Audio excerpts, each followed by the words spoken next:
మీ business ఏదైనా మీ ఊర్లో promotion చేయాలంటే అది సుమన్ టీవీతోనే సాధ్యం. ఇప్పుడే సంప్రదించండి.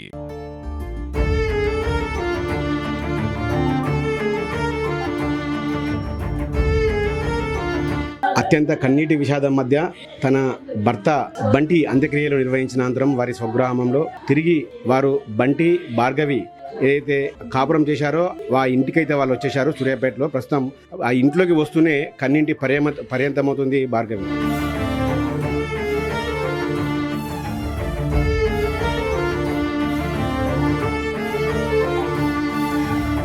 తన భర్తతో ఉన్న జ్ఞాపకాలను నెమరవేసుకుంటూ తను ఇచ్చిన గిఫ్ట్లను అతను ఇచ్చిన షర్ట్లను కూడా తన ఏదైతే బంటి షర్ట్లను ధరించి కూడా కన్నింటి పరవంతమవుతున్న పరిస్థితి. ఆమెను ఓదార్చడం అయితే ఎవరి తరము కావడం లేదు.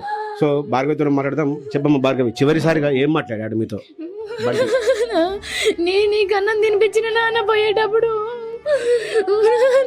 నాకు చెప్పకుండా ఎందుకు పోయినావు? మంచిగా అన్నం తిన్నావు, నేను తినిపిస్తే నాకు చెప్పకుండా ఎందుకు పోయినావు నాన్న? ఎప్పుడైనా చెప్పే పోతావు బయటికి. నేను గిడికి పోతున్నా అని కూడా చెప్పలేవు. గాడికి పోతున్నా అంటే నేను వచ్చేదాన్ని లేట్ అవుతుంది నేను వచ్చేదాన్ని. నువ్వు ఏడున్నావో కూడా చెప్పలే నాకు.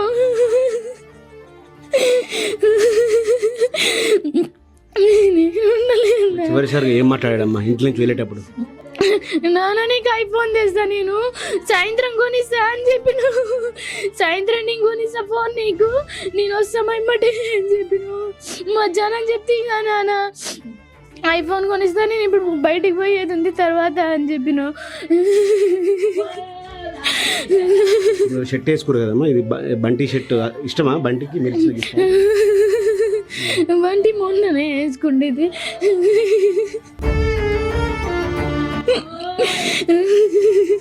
మీ ఫోటో ఫ్రేమ్ మీరు ఇచ్చారు? ఈ గిఫ్ట్ నేనే ఇచ్చిన నాన్న నీకు.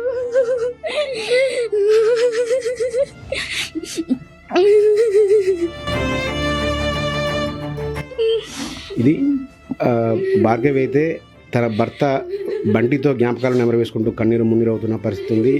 చివరిసారిగా ఐఫోన్ కొనిస్తా అని, ఈ సాయంత్రం వరకు ఐఫోన్ కొనిస్తా అని చెప్పిన తన భర్త ఇక తిరిగి రాని లోకాలకు వెళ్తాడని ఈమెయితే ఊహించలేదు. సో ఆమెతో ఉన్న జ్ఞాపకాలు, అతని షర్ట్లను వచ్చి రాగానే ఇంట్లోకి బంటి ఏదైతే షర్ట్స్ ఉంటాయో షర్ట్స్ ధరించి బంటిపై ఉన్న తన ప్రేమను అయితే చాటుతూ ఉంది. మొత్తంగా చూసుకుంటే తన ఇచ్చిన ఒక ఫోటో ఫ్రేము బంటికి అయితే గిఫ్ట్గా ఇచ్చింది. బంటి ఫోటోతోని ఈ ఫ్రేమ్ని, ఏదైతే ఫ్రేమ్ ఉందో ఈ ఫ్రేమ్ని చూసుకుంటూ దాని జ్ఞాపకాలను నెమరు వేసుకుంటే కన్నీరు మున్నీరు అవుతున్న పరిస్థితి అయితే ఉంది.